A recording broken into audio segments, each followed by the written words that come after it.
Hello, everybody. I'm Tom Vassell. I'm Wendy Yee. And I am Chris Yee. Fantastic. Chris is on just got off an intellectual weekend, I suppose. It is Easter weekend, so I think today's a federal holiday. I don't know. All I know is that the government here in America, if they're like, can we take a day off? They do. So I'm assuming today is a day off. Oh, cool. I'll see you later, Tom. That we won't get in mail. Oh, man. That's the only thing I care about it. Right, that's fair. No mail? What? I was really surprised that school wasn't canceled today. Like, all this weekend, I was like, is there school Mondays? Well, a lot of schools have spring break before Easter. Oh. Here in Miami, we had it like 2 weeks prior. Interesting. Because they usually have like an observed for Sunday holidays. But anyhow, hey, it's spring now for sure. The groundhog has finally seen their shadow. Spring Spectacular for Dice Tower starts next Monday. With good news for Marvel fans, marbles are going to be showing up at a Spring Spectacular. Marbles, not Marvel. In two different ways. We're running Shoots and Marbles, and we're going to be playing this game live, Roller Coaster Rush. This is a marble game in which you build a roller coaster, and then you're auctioning off for pieces of it, and then you'll roll these marbles down to see if your roller coaster works. Which, if I know anything about my skills in all the Roller Coaster Tycoon games, will result in death. So massive casualties. Ooh. I could not. Are there loop-de-loops? It's not so much that. For mine would be like, here they go down the hill, then they go up, and then they slide back down again. You're like, oh. Oh, well, that's not death. That's just sliding back down. No, then I would get annoyed and take that whole section off and open the roller coaster for business. Oh, it's just done. It's done. You just send another. Well, so the problem is if they land there in the middle, you just send another one down. See, I want a roller coaster until they that jumps. Push them over. I tried to make those. I think it's possible, but anyhow, you can win a copy, folks, of Roller Coaster Rush here. All you have to do is email us at contest@dicetower.com. In the subject line, put the word blueprint, but you need to answer a question. How many blueprint cards do you get in a two-player game? It says cards, so you're getting at least two. Holy smokes, way to game the system, Vassal. That is correct. For every 10-foot wall, there's a 12-foot ladder. What does that even mean? Stop. All right, so that's what's going on. So, Spring Spectacular in a week, and this game will be part of it. A contest going on. Also, in a few months, in July, the Dice Tower East is happening. Did I say the Dice Tower? That doesn't make any sense. Dice Tower East is happening. The Dice Tower East. Sponsored by All Play and Homestead Family Gamers, or Homestead Family Delicious. House Family Homestead. Why can't I not get that right? House Family Homestead, but I can tell you what they do make is delicious dried candies, of which I had more than a few from Dice Tower West. What's your favorite? Is it the Skittles? No. My favorite is either Lemon Drops, because Lemon Drops are pretty solid, and they did something new at this last one. Jolly Ranchers. Really? Ooh, okay. I didn't know they did that. I did not know either. I They're really very like good. Jolly Rancher flavor. They make Jolly Rancher Jell-O. Have you ever had that? I have. It tastes just like Jolly Ranchers, but it's Jell-O. The thing about Jell-O is it's not something I eat very often because I associate with being sick. Interesting. I don't eat it very often because I just feel like it's sugar. Ginger ale. Ginger ale and Jell-O is what you eat as a kid when you're sick. See, upset we'd make stomach. frozen juices in like the little like hand crank freezy machine. So that to me was like being sick. We didn't make Jell-O. Guys, you're here for the whole roundup. Dice Tower East, come on and join us. It's not just about that, though. It's about games. The library gets better on a daily basis. It just got better today already, right, Wendy? We added something. Oh, yeah. Playmats, baby. We did add a few more playmats. Lands of Galzier. Some good stuff. It is, and more games. Roller Coaster Rush will be in the Dice Tower library there. So, all right, let's get started with today's episode. Here we go.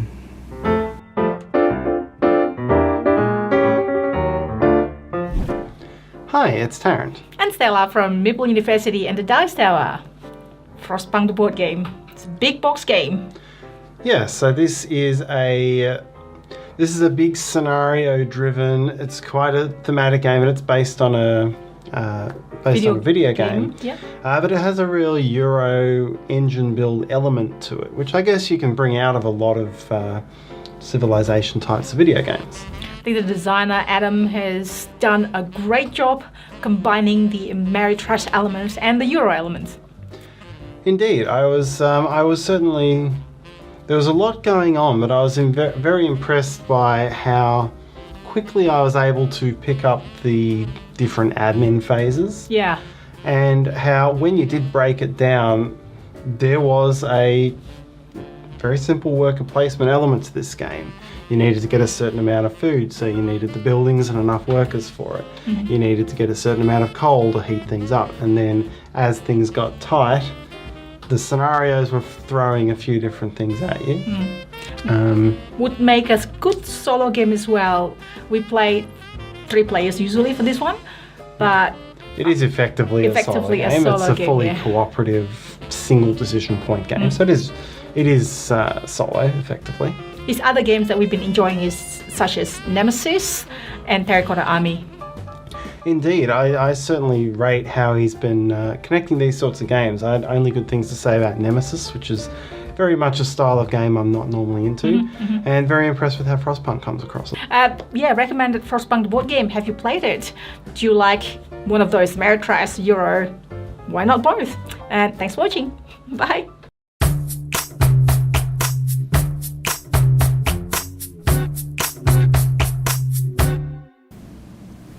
All right, today's game from 30 years ago is a game that was released as Stichown. As what? Stichown. How do you spell that? Stichelln. Oh, German. Stichown, maybe. Oh, okay. You have to say it angry sounding. And I believe that it was only in German for many, many years. Recently, Capstone made a version of it, which I played. That was 2000, I believe, that game. 2020, I mean, that came out in. There was not an English version until 2020? There may not have been. Someone might correct me. I don't think so, but also it doesn't matter. It's just because numbers, it's just a card game. It's a trick-taking game. But in this game, you're taking as many cards as you can, but one color is bad for you to take. You're assigned that at the beginning of the game? You pick it, sort of, with the card you play, and that's how many negative points you take, which means the whole game is about making other people take those cards. And for some reason in this game, it feels very much like Take That.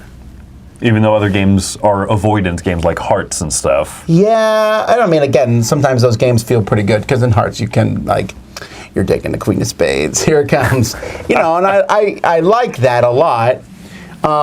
This one just felt too mean. I really didn't like it. I am not in the majority here. It is ranked, it's ranked 1,168 on Board Game Geek, which is very high. Okay, it's in the top 1,200 games when there's like 20,000 ranked. It sounded really fascinating because any card can be a trump card as long as it doesn't follow suit. I also don't like that. You didn't like that because it led to chaos? It does. Okay. I feel like, and again, the more chaos in a trick-taking game, the less I tend to like it. There are some exceptions. I think Dwarf King is fine. That's actually the only one I can think of. Did you like Gorus Maximus? Yeah, I did like Gorus Maximus, but I looked at that almost as like a party trick-taking game. It also plays like 7 people. Also, it has a terrible theme. Yeah, well, we're sitting on the new one in the back, the Ocean Life retheme. Right. That's still on our shelf. Yeah, I think that's indicative of like, the bloody gory theme was like, haha, funny. Maybe hurt it selling. But I mean, the art on Stickum here. Let's talk about that. That is amazing. Well, this is the Capstone. Like cards. This is not the original one. The original one had this is the one I've seen for a long time with a pin cushion, and the cards look like they're straight out of. Here, look at these cards, Wendy. These are the. Ooh. See, they're just different colors and. Yeah. Just Uno-ish. Sticheln. Super basic. Are there little No, characters? that orange one, Roy. Well, these are the cards. You're right, but. How do you want the cards, or which one? That orange one here. This. Yeah, throw that up there. So this is one of the. That's like the original. Ish. Cover. So I guess the pin cushion is. I stabbed you with the pin. I don't know. Again, when I reviewed it, a lot of people were like, "We love this game," and so it might just be me. It might be just one of those that you have to go into it not expecting a lot of control. And so you're just going in for that fun chaos. Yeah, but when you're trying to stick people with cards, I don't know. Maybe, again, let me look here at the ratings of this game, or the ratings are, the vast majority of ratings are 7. I gave it a 5, me and 199 other people. But thousands of people gave it a 7 or higher. 7, yeah. See, I would just be curious to figure out the strategy behind it of when do you play a trump card? How low, do you plan on a low one so someone else has to take that color? Do you play the high ones? Like, when do you play the high ones? That just sounds weird. It sounds interesting to try. Didn't we put this in Dice Library? We might have. I don't know. No, this played 3 to 8 players. Yeah, but if you notice, best 3 to 4. Oh my gosh. Yeah, it was like 8 sounds. As all trick-taking games, not all, but most trick-taking games are. I would be curious to try this one. I mean, I have not. How do I say this? I've gotten more and more into trick-taking games, especially the last few years, and so there's almost not one that I wouldn't be like, yeah, let's play a hand or two of that one. Some of them do run a little bit long, and that's kind of when something like this, I'm like, okay, that was a fun, 2-hand game, right? Right? Oh, 5 more hands? Fantastic. And Hearts, actually, of the classic trick-taking games, that I enjoy Hearts, but it's not my favorite. I think I tend to enjoy Spades more, and so I don't know if I love Avoidance as much as, bidding and aiming for a specific amount of tricks to win or anything like that. So maybe I would absolutely hate this one. Alrighty, well, there you go. Stick 'em!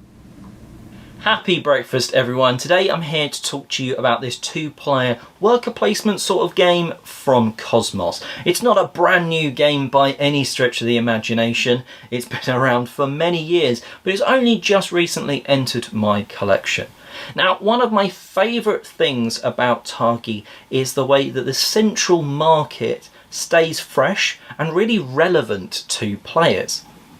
Effectively, the game is all about you gaining these goods and coins and then being able to spend them to add tribe cards to your display. So when you've bought a tribes card from the central market, it's replaced by a goods card. And when you've taken a goods card from the central market, it's replaced by a tribes card.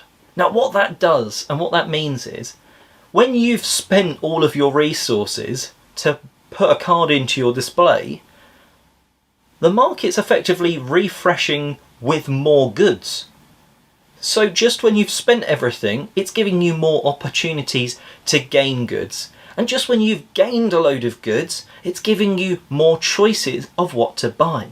Because it's done from 2 separate decks rather than one sort of shuffled central one, it means you don't get the awkwardness of both players having really low resources and it just all be tribes cards in the middle. I really have enjoyed this game, and it's just that central flow of how that market refreshes that really makes it a game that's just really pleasant to play, despite being quite brain-burny when you're picking your actions. Certainly for the size game that I anticipated, it's a small box that does last easily 45 to 60 minutes on the table. Anyway, that's Targi. Let me know what you think of it in the comments section below, and enjoy the rest of your breakfast. Hi everybody. Hello, we are Ryan and Bethany. For Ryan and Bethany Board Game Reviews. All right, today we're talking about Fuse Countdown. This is kind of a standalone expansion, or standalone sequel even, to Fuse. That's a real-time dice game. Basically, every turn you're going to reach your hand into a bag of dice, grab however many there are players, roll those dice, assign dice to everybody, and you're trying to fulfill these cards, so basically these bomb cards that you're trying to get through as fast as possible before this 10-minute timer runs out. If you cannot use any of the dice, however, you have some kind of a punishment. In Fuse Countdown, the punishment is these spark cards. It's basically, you put a card in front of you, and it has additional spots for dice that you need to fulfill before the end of the game, so it slows you down the more of those you have to take, which I thought was a really fun solution. Alright, so in this game, yeah, you have to get through all those cards as fast as possible. If by the end of the game, you cleared out all the bomb cards from the middle row and the middle deck, and have no spark cards in front of you before the 10-minute timer runs out, you win. That's a tall order. I just want to know if any of you had the final countdown pop into your head when Ryan said Fuse Countdown. Let me know in the comments below, because I really had to bite my tongue to not sing that. But you basically just did by saying that. Yeah, but now it's in everybody's head. You are welcome. Yes, this game was so much fun, and I just really like the stress of it. There's a certain type of stress that a real-time cooperative game gives that I really love and enjoy. You're just stressed out the whole time, and you're like, we're not going to make it, and then guess what? You don't. So, at least you can You predict. were right. Yeah, you can predict the future. So there's good. The changes they made from Fuse to Fuse Countdown are really, I think, improvements all around. Yeah. There was the extra roll cards that you could have that gave you kind of all kind of special abilities that you could use on your turns. There was a new way to get punished. I mentioned those spark cards as opposed to there was a kind of a wonky rule in their base game. And then there's also all of the bomb cards themselves, all the things you have to do to put dice on. They're all kind of a step up in complexity. They're all a little bit more challenging. So basically everything that you have in this game gives you more to work with, more challenges, but also more solutions as well, which I really enjoyed. Yeah, we really enjoyed it. It was fun. If you want to hear more from us, you can find us on YouTube. We're Ryan and Bethany at Board Game Reviews. Everybody, this is Ryan. I'm Bethany. Hoping you have a happy, healthy breakfast. Bye, everybody. guys.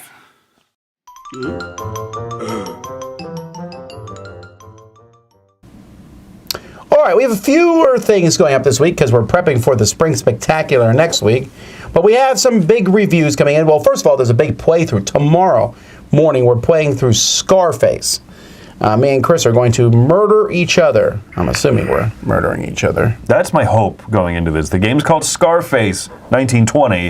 If you don't have a scar on your face by the time we leave, I played wrong.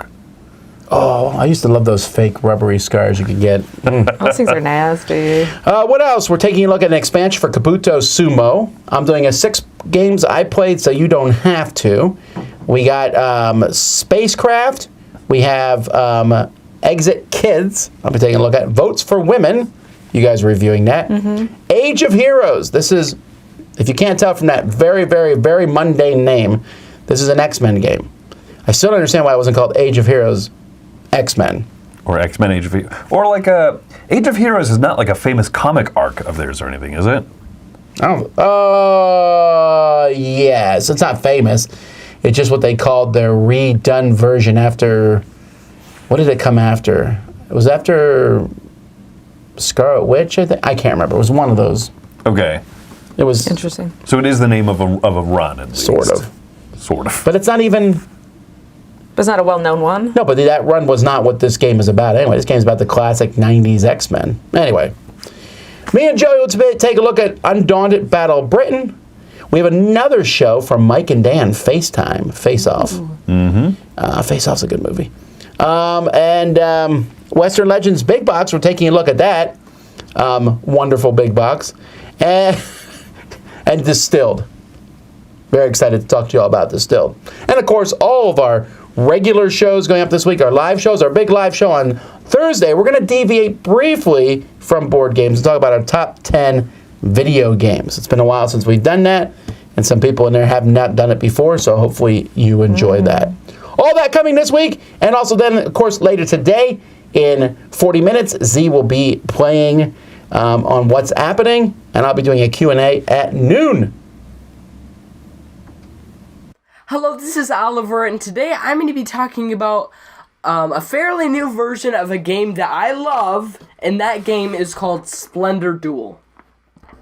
A few things I like about Splendor Duel is how you're choosing your gems off of a grid, and you can pick them 3 in a run, which is definitely different than Splendor. It definitely differentiates itself in many ways.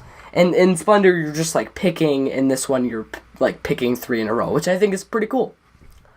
Another thing I like is how there's scrolls, and this gives you a bit of like even with your opponent, so they can essentially choose to fill the board back up with gems. But when they do this, you get the scroll, and the next turn, or whenever turn you choose to use it, you can pick 1 extra token, which it actually helps a lot, even though maybe you think it doesn't. Another thing I like is how there's crowns, and it kind of is different from points. So basically, you have 3 win conditions, and this is just when you reach 15 points, you win. But this, it has like 3 different win conditions, which I think is pretty cool. Another thing is there's wild card. Well, there's a lot of special ability cards. Not all the cards, but some of the cards are special ability cards. And my favorite is definitely the wild card because you can place it in any, like you can place it in the red, the diamond, the emerald, like all of them. You can place it and that will count as that card. And yeah, you guys might be wondering, you guys are like, okay, does Oliver like Splendor or does he like Splendor Duel more? And it seems like I've been saying this is better the whole time. I actually think Splendor's better, and here's my reason. It's just super accessible to people. Like, I can play it with anybody.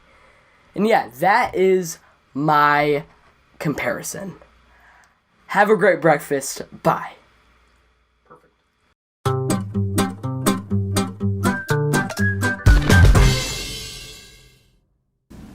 Is Splendor Duel on the shelf? If so, it's the best game of the shelf. Best of the shelf, garbage. We're doing best of 2 shelves. Here we go. What? Today we're taking a look at 2 shelves because this shelf has mostly the same game on it. So here you can see Super Fantasy Brawl from Mythic Games. And this is Dice Throne Adventures, which is an expansion to Dice Throne, which are these boxes and that box. We got Marvel, Santa, and then the original 2 seasons. Then we have a couple games from Ivy Studios, Moonrakers, and Veiled Fate, and then High Rise from the company formerly known as Formal Ferret. I guess there's still that name, but I don't believe that company exists any longer. On the bottom here, we have a bunch of Dice Masters. These are sets that I put together that no one ever plays.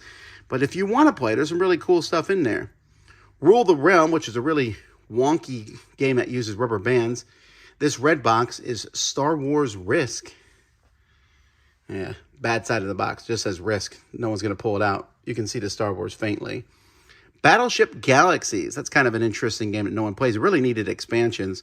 I'd love to see it come back. It's kind of like a collectible version of that. Battle Cry, the game that Memoir 44 was based on, and Command and Colors. Then The Loop. This is a weird place for us to have The Loop, but that's where it is.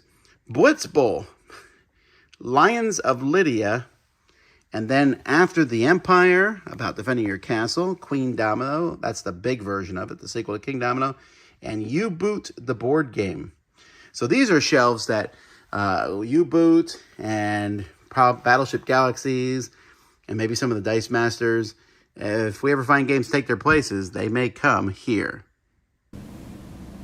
I've played very few games on those shelves. You would like High Rise, Yeah, I think. Ooh, yeah, we haven't played that one yet.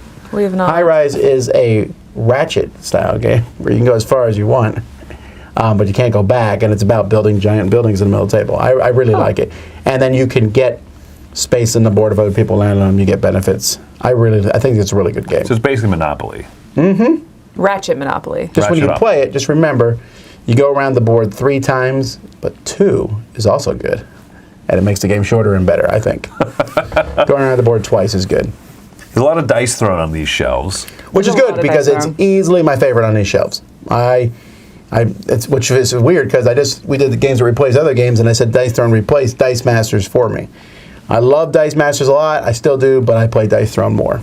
I feel like Dice Throne is one of those games that's kind of grown on a lot of us, actually. Because like the first time I played it, I was like, wow, this is really neat for like a little head-to-head battler game.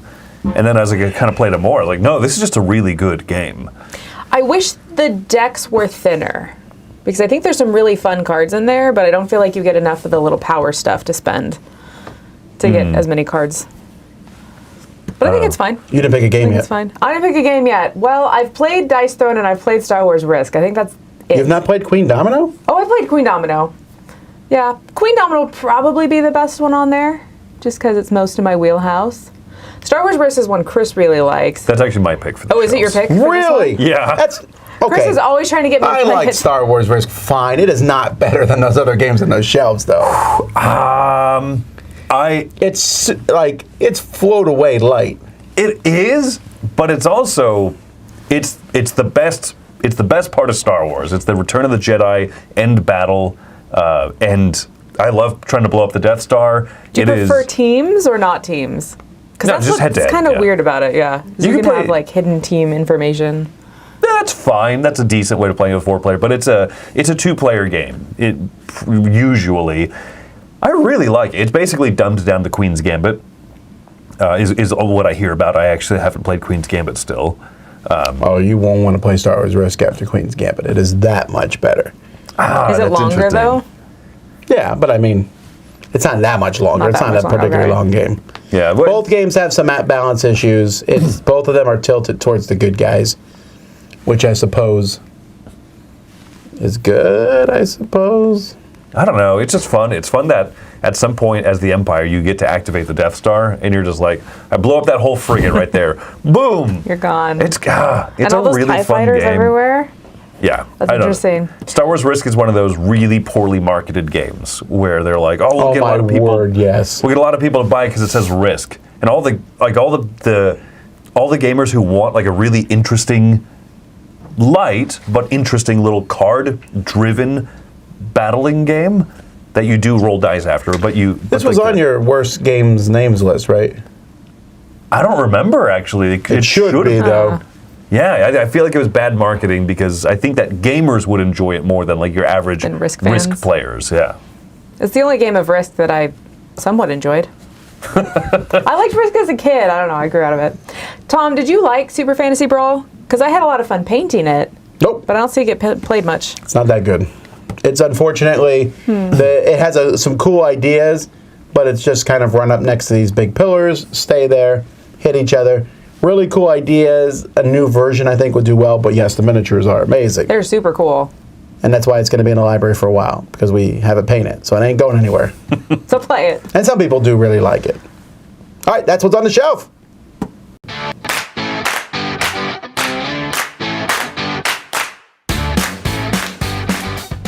Hey, I'm Jordan. Let's do a negative review.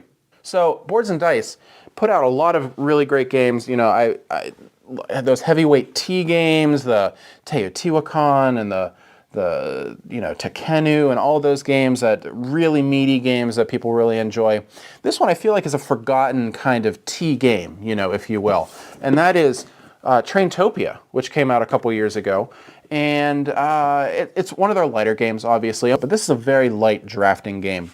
And it has, I think the drafting is the most interesting part. Each round you're going to have a different group of things that you're drafting. So it could be different colored meeples, it could be different tiles. It gives you a certain number of things each round, and it's different stuff. So a lot of drafting games, it's like, oh, just different cards, or oh, just different tiles. This one mixes things up. So scoring is going to be different depending on the meeples and how you put them on tiles and how you connect your tiles and things like that. So you're kind of gathering this group of stuff, and then you're going to put it out in front of you. But I think it comes short, and you fall short in a couple different ways. One, even though the drafting is interesting, once you take that stuff and put it out in front of you, I don't think the tile laying is particularly engaging. There's not a lot of really great like sometimes you'll get the tiles and you're like, that wasn't super awesome. There's these extra tiles you can purchase, which are really cool, but the base tiles weren't super exciting and weren't things that, oh, I really want that one. And then the different meeples that you can put on the train tracks, they score fine, but it wasn't super exciting. The scoring was just fine. And then I think ultimately the production value is a little odd, especially for a board and dice kind of game. Some of the graphic design kind of melts into each other, and it's hard to kind of tell some things apart. I think ultimately it's a fine, okay game, but not one that I would necessarily recommend for people to hunt down, especially since it's kind of harder to come by right now. But Traintopia, forgotten tea game, maybe on purpose. I'm Jordan. Thanks.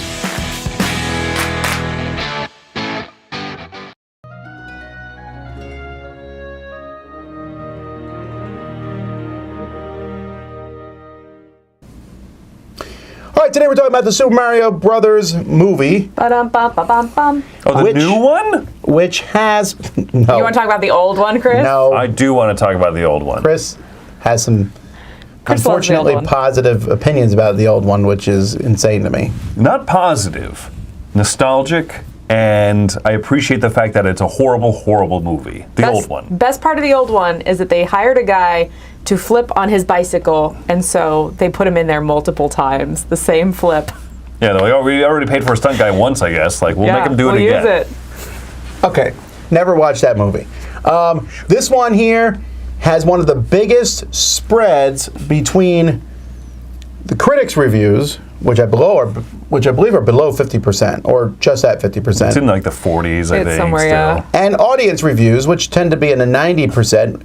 And audience reviews are going to win out overall because this is the biggest animated movie opening ever, I think, or one of the biggest ones ever. It had an exceptionally well.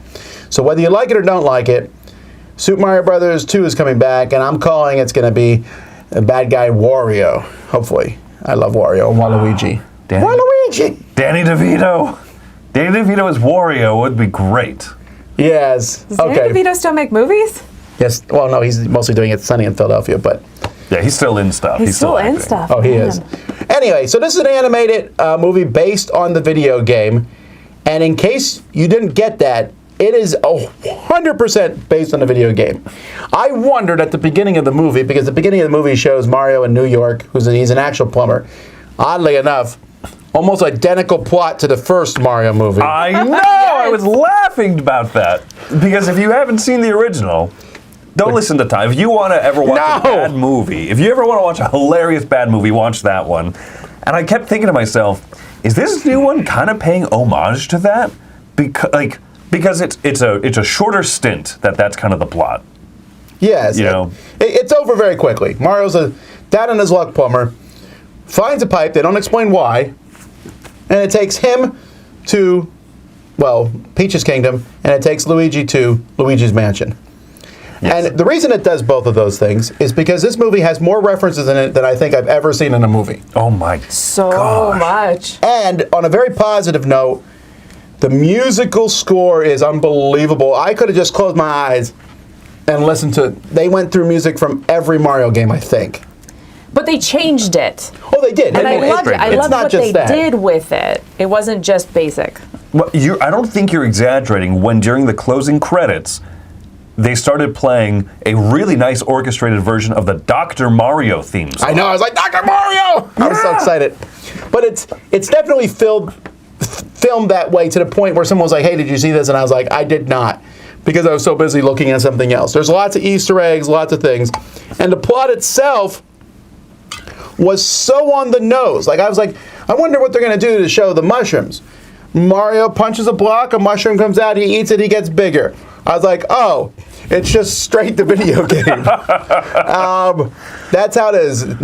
Donkey Kong is throwing barrels. They have a whole section in there that is straight up Mario Kart, well, mixed with Mad Max, which, by the way, is my favorite sequence of the movie. The Mario Kart stuff was great. Oh my gosh. Yeah. Actually, maybe the Donkey Kong fight sequence, I also really liked that. Oh, that was fun. That was fun. But yeah, the Mario Karts were definitely my favorite. Very kind of Smash Brothers, that fight scene. I think the thing is that the plot in this was only okay. And I think that's why critically it's not high. I think But I thought it was so much fun. If you are trying to watch like cinema, go watch an Avengers film. Right? I know Martin Scorsese is like, ah! But you know what I mean? But like that's what this is not a good movie. This is not objectively a well-written movie with character growth and heartfelt moments.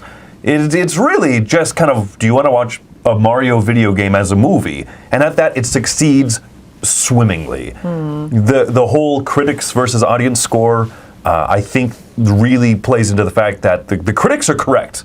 Not really a good piece of cinema, but the audience is also correct.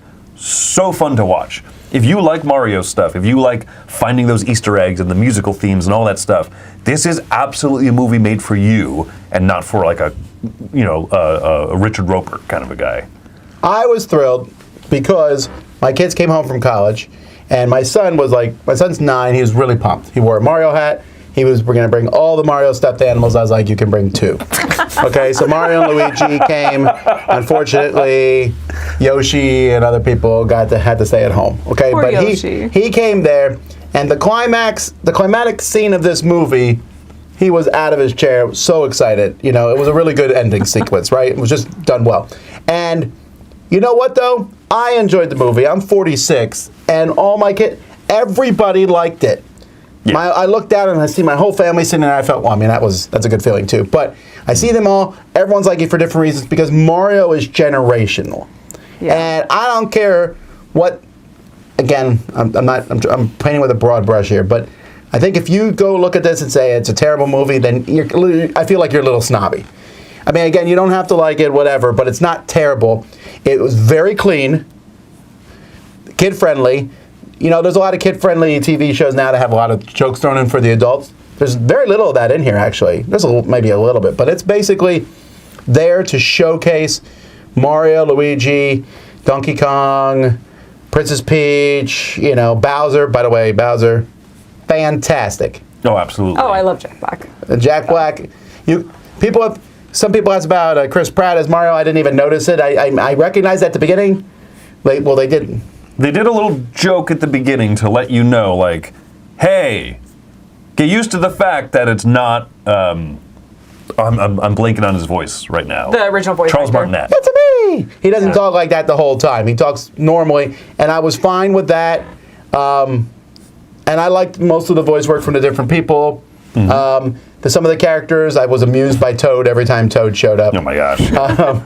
And Good old Keegan. it was just a rollicking good time. I'm giving it an 8.5. My son would give it a 12. He said it's the greatest movie he's ever seen. I said, well, we need to watch Marvel again. But he really liked it. What about you all? I think I'd give it an 8. Just a solid, good, fun time. Like Chris said, there's not character growth. There's not really a big plot development.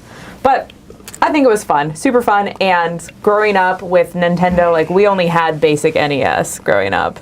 And so I played a lot of Mario, and I loved it. Yeah, I'm of two minds. I think I'm between an 8 and an 8.5, right? Because we're not actually You have to pick one, Chris. We're not actually giving seals for this, but like, you know what? It's coming down to me, right? My own score. I'm giving it 8.5. I really liked it. I had such a fun time. I would watch it again. Not so much because I'm like, oh, I got to watch that plot and experience that whole story again. Very run of the mill. Good guy needs to win. But like, just appreciating all of the visual gags and just looking for all of the extra Easter eggs and stuff, re-listening for the musical cues and whatnot, I would happily watch this again. That's 8.5. I loved it. There you go, folks. That's Super Mario Brothers, the movie. Hello, Proti here, your remaining content creator, and today I will continue my series where I will talk about a specific part of a game, and today we will talk about Concordia. In Concordia, you move on a map with merchants and ships and try to make like different like houses, so to say, where you have then control and can produce in that specific city. So it's quite interesting what's happening there, and you have everything is card driven. You have cards in your hands, and then you can purchase some during the game. And when you are playing a card, you do the action of that card, and that card is getting discarded. But in the moment where you want your discard pile back into your hand, you have to play a specific card. The point is, what I wanted to discuss today is, of course, about a card, which I really like. It's a card which is, like this type of card is not from the beginning in your beginner's deck, in your starter deck, let's say. These are type of cards which you will purchase during the game. And I find it really interesting, this type of, it's in Romanian, this type of card, which is doing the following. You can play this card, and everywhere where you have the possibility to produce wine, so you have a house there, you produce wine.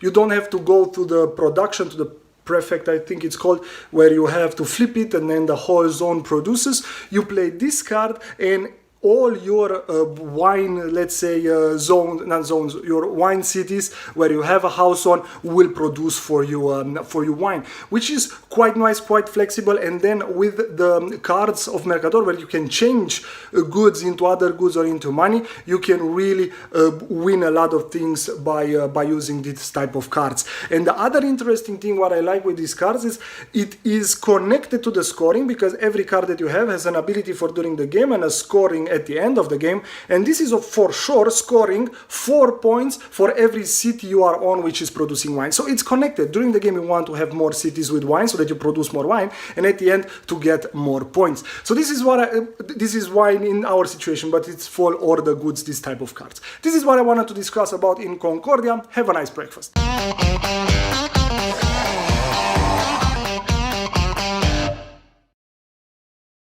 Assalamu alaikum.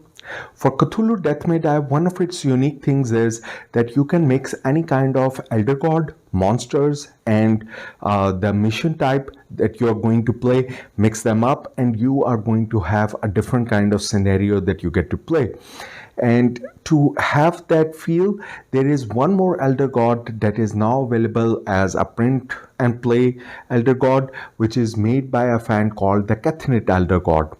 How this elder god is different from your regular Cthulhu, even though it uses the figure of Cthulhu, is that it comes with its own deck of cards, and the objective of the elder god is different as well. He is the benevolent brother of Cthulhu, and the script is going to be flipped in this one, that the cultists are trying to kill him to please the Cthulhu. So once he arrives in the world, your objective is going to be to save him from the cultist attack. So all the monsters, all the cultists are going to be attracted to him, and they are going to punch him and kill him, and instead their focus is going to be towards him. And your objective, of course, is going to be that you have to keep him safe, you have to kill everyone else and keep the Cathnid alive so that you can win the game. So if you like that kind of small variation, which is going to again present new challenges in different kind of missions for you, then get the Cathnid Elder God files from the Cthulhu Death May Die file section on the BGG website. That's it for me. Happy gaming. Oh, it's us! And I knew that because Roy just counted it down. All right, folks. Well, that's it for Board Game Breakfast in 20 minutes. Z will be doing What's Happening. So tune in there to check that out and say hi to everybody. And we're going to get going, getting content out for you this week. Thanks so much for watching. Thank you to all our contributors. Until next time, I'm Tom Vessel. I'm Wendy Yee. I'm Chris Yee. And this is a Roller Coaster Rush. Well, Wendy's covering up. It's just Erster. Oh, there we go. Thanks for watching Board Game Breakfast. Tune in each week for your daily dose of gaming goodness with Tom Vassell and all the gang. Until next time, I'm Eric Summerer, and you've been watching Board Game Breakfast, a Dice Tower production.